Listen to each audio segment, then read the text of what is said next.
Il y a environ 40 secondes chaque matin qui peuvent influencer silencieusement le reste de votre journée. Votre réveil sonne, vos yeux s'ouvrent dans le noir, et avant même la moindre pensée consciente, votre cerveau anticipe déjà ce qui arrive.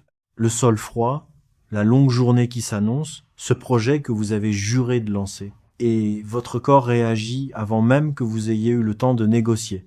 Votre main s'avance, l'alarme s'arrête, vous vous dites que vous rattraperez ça plus tard.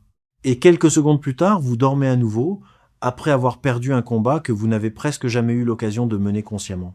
Puis, vers midi, la culpabilité débarque. Vous ouvrez un nouvel onglet, vous lisez un énième article sur la discipline et vous écrivez un nouveau plan avec une écriture impeccable. Pendant 3 jours, ça marche. Puis ça s'arrête et vous vous retrouvez au même point avec la même phrase en tête. Qu'est-ce qui cloche chez moi ?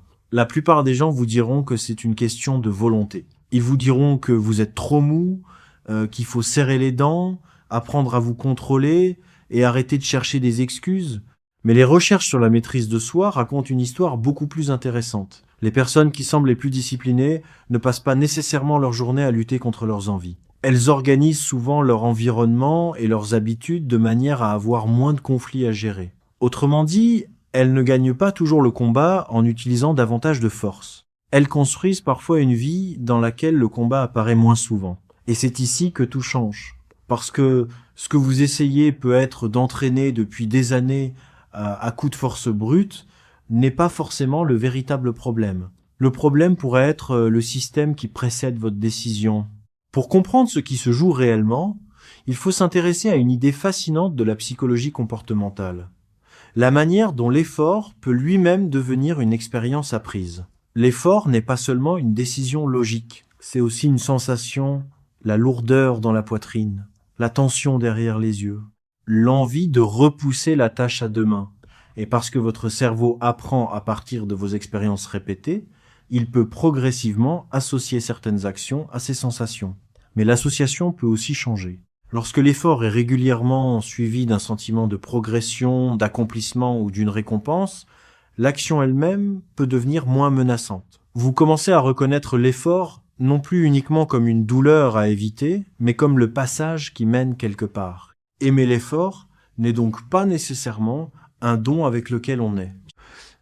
C'est en partie une association qui peut se construire, et cela permet de comprendre un paradoxe important. Les humains ne cherchent pas toujours à éviter l'effort. Dans certaines circonstances, nous pouvons même préférer une option plus difficile lorsqu'elle nous donne davantage de sentiments d'accomplissement, de contrôle ou de valeur. La difficulté n'est donc pas toujours l'ennemi. Le problème, c'est ce que votre cerveau a appris à prédire lorsqu'il la rencontre. Et c'est là que la dopamine entre en jeu. Contrairement à l'idée populaire selon laquelle la dopamine serait simplement la molécule du plaisir, son rôle est beaucoup plus complexe. Elle participe notamment à la motivation, à l'apprentissage par récompense et à la façon dont votre cerveau anticipe ce qui pourrait arriver ensuite. Votre cerveau apprend donc progressivement quels signaux annoncent quelque chose d'intéressant et lesquels annoncent quelque chose de pénible. Réfléchissez à votre quotidien. Votre téléphone peut être devenu un signal extrêmement puissant. Vous le prenez et votre cerveau sait qu'une notification, une vidéo, un message ou une nouveauté pourrait apparaître immédiatement. À l'inverse, que prédit l'ouverture de votre carnet de travail ? Si, pendant des années, elle a été associée à la tension, au retard, à l'autocritique et à l'ennui, votre cerveau peut finir par apprendre une règle très simple. Évite ça. C'est pas forcément un manque de caractère. C'est un système de prédiction qui s'est entraîné dans une certaine direction. Et cette prédiction peut commencer très tôt. Qu'est-ce qui était réellement célébré autour de vous ? La bonne note, le trophée, le résultat, le chiffre final. Mais qui célébrait les 3 semaines de travail ingrat et solitaire qui avaient permis d'y arriver ? Souvent, personne. Votre cerveau peut alors enregistrer une association simple. L'effort est le prix à payer.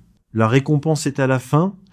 Et lorsque la récompense est trop éloignée, l'effort présent peut sembler beaucoup plus coûteux. Plus grave encore, chaque fois que vous vous forcez à travailler en vous insultant mentalement, vous risquez de renforcer une mauvaise association.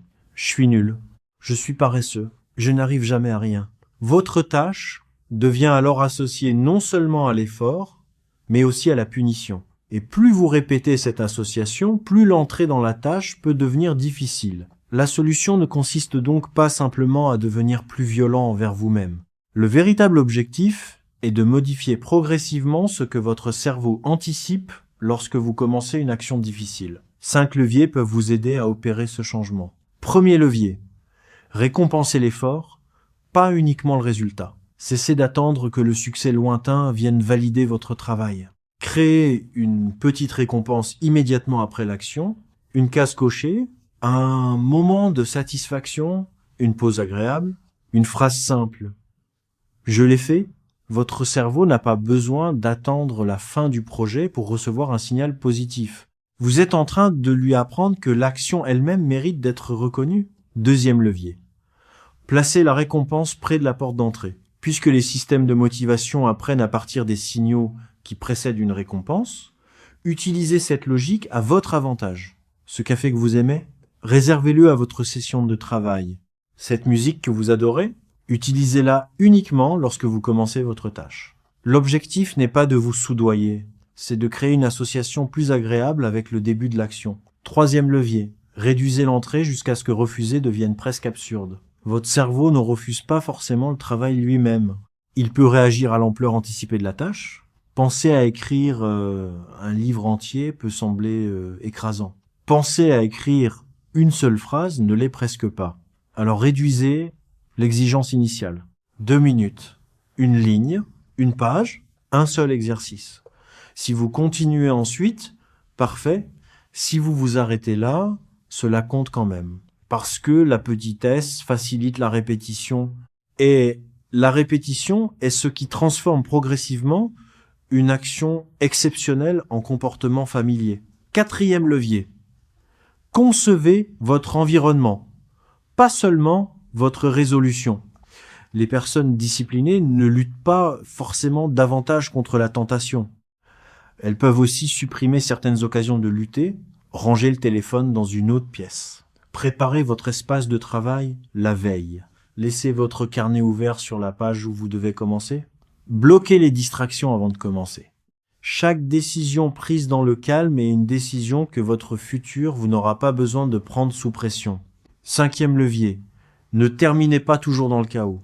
Lorsque vous le pouvez, terminez une session sur une petite victoire claire. Finissez une phrase, cochez une étape. Rangez votre bureau. Notez exactement où vous reprendrez demain. Vous créez ainsi un point de sortie propre, plutôt que de laisser votre cerveau mémoriser uniquement la frustration et le désordre. Pratiquez cela suffisamment longtemps, et quelque chose commence à changer. Le travail ne devient pas magiquement facile. Vous n'arrêtez pas soudainement de ressentir de la résistance. Mais le marchandage mental peut diminuer. Le moment où vous devez convaincre votre cerveau de commencer peut devenir plus court. Le téléphone peut perdre une partie de son pouvoir. Et l'effort peut progressivement devenir une sensation plus familière. C'est peut-être cela que nous appelons à tort la discipline. Nous imaginons une personne qui se réveille chaque matin avec une volonté surhumaine. Alors qu'en réalité, elle a simplement construit un système dans lequel la bonne action demande moins de négociation.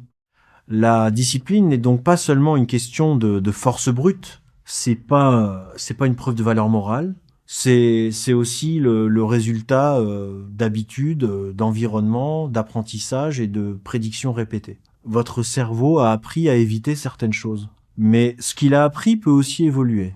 Et peut-être que votre objectif n'est pas de devenir quelqu'un qui se force davantage. Peut-être que votre véritable objectif est de devenir quelqu'un pour qui le bon choix devient progressivement plus facile à commencer.